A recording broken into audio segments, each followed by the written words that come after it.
আমি একজন সমাজকর্মী, আমি কামাল বাজার ব্যবসায়ী সমিতির সেক্রেটারির দায়িত্ব পালন করতেছি আজকে অনেক বছর পর্যন্ত। এর পরিপ্রেক্ষিতে যে আমি সমাজসেবক সেই হিসেবে আমাকে এই দায়িত্ব দেওয়া হয়েছে। মহড়া 5 নং ওয়ার্ডের এই সিটিজেন ফোরামের সভাপতি নির্বাচিত করা হয়েছে, এই জন্য আমি ধন্যবাদ জানাই।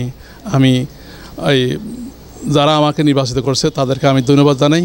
আমি এটা দায়িত্ব পাওয়ার পর থেকে আমি নিজেই চিন্তা করতেছি যে আমার মহড়াকে যে কীভাবে সন্ত্রাসমুক্ত, কীভাবে এই চাঁদাবাজ মুক্ত রাখবো সেটা চিন্তা করে আমি কয়েকদিন আগে যে পুলিশ কমিশনার মহোদয়ের ডাকে সাড়া দিয়ে চাঁদাবাজের বিরুদ্ধে আমি একটা বক্তব্য দিয়েছিলাম যে আজ থেকে অনেক বছর পর্যন্ত আমরা কাপ্তা রাস্তা মাথা এই গ্রাম গাড়িগুলোর জন্য অনেক কষ্ট ভোগ করতেছি, যানজট, সেখানে সবসময় যানজট লেগে থাকে, মানুষ অফিস যেতে পারে না।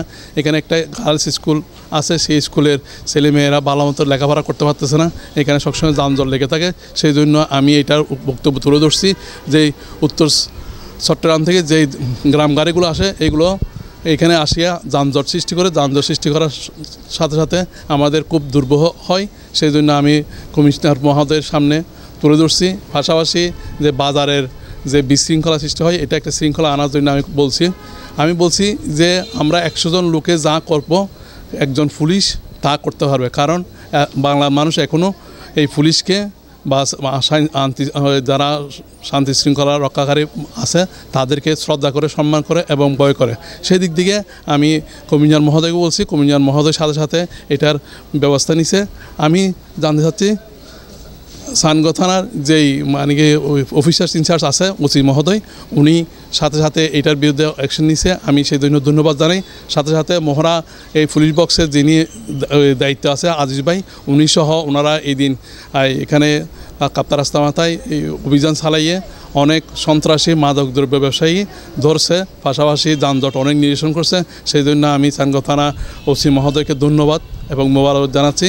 সাথে সাথে এই অফিসার্স ইনচার্জ যে উনি আছে মহড়া পুলিশ বক্সে, ওনাকে আমি ধন্যবাদ জানাচ্ছি। এই যদি অভিযানটা অব্যাহত থাকে তাহলে আগামীতে আমরা এই সন্ত্রাসমুক্ত মাদকমুক্ত দেশ গড়তে পারবো।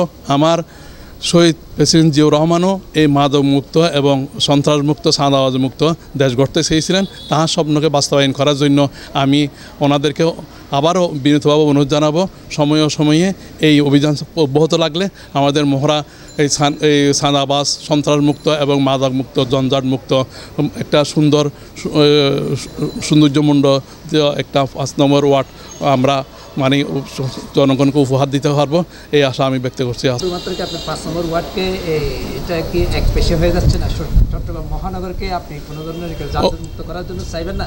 অবশ্যই এটা আমাদের এই যদি 5 নম্বর ওয়ার্ড থেকে শুরু হয়, এটা থেকে দৃষ্টান্ত স্থাপন করবে পুরো মানে যে 16টা থানা আছে, প্রত্যেকটা থানায় ওসিরা যদি একত্রিত হয়ে এই সন্ত্রাসমুক্ত এবং চাঁদামুক্ত দেশ গড়তে পারি, তাহলে আমাদের দেশটা সন্ত্রাসমুক্ত, চাঁদামুক্ত এবং এই যানজটমুক্ত হবে।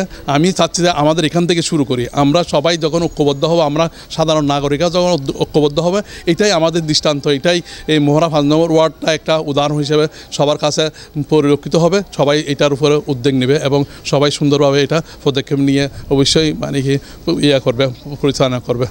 আপনি সভাপতি সিটিজেন ফোরামের সভাপতি নির্বাচিত হওয়ার পর থেকে অভিযান হয়েছে? ইতিমধ্যে আমার জানা মতে প্রায় 5-6টা অভিযান হয়েছে। আমি তো নির্বাচিত হয়েছে মনে হয় 15-20 দিন হচ্ছে। এর মধ্যে ওনারা সানগো থানার ওসি মহোদয় এখানে অভিযান চালাইয়ে প্রায় 15-20 জন মানে কি ধরছে, চাঁদাবাজ ধরছে এবং মাদক দ্রব্য যারা ব্যবসা করে ওদেরকে ধরছে অসংখ্য, এগুলো বলার বাহিরে। এরপরও এখানে বাজারে এবং যানজটের জন্য উনি যে অভিযান চালাচ্ছে, প্রায় সময়ে উনি বিভিন্ন জায়গায় গিয়ে বিভিন্ন রকমের অভিযান চালাচ্ছে, যারা মানে সন্ত্রাস, চাঁদাবাজ বা মাদক দ্রব্য ব্যবসা, আবার কিশোর গ্যাং, ওদেরকে নিয়ে উনি খুব মানে তৎপর। ওনাকে আমি খুব ধন্যবাদ জানাচ্ছি এইভাবে সামনের দিকে অগ্রসর হওয়ার জন্য। গতকালকে তো একটা কুখ্যাত সন্ত্রাসীকে আটক করেছে, বেশ কিছু জিনিসপত্র পেয়েছে, এই বিষয়ে আপনাকে অবগত আছেন? হ্যাঁ, এটার জন্য আমি ধন্যবাদ জানাইছি আমাদের মানিকে সানগো থানার ওসি মহোদয়কে।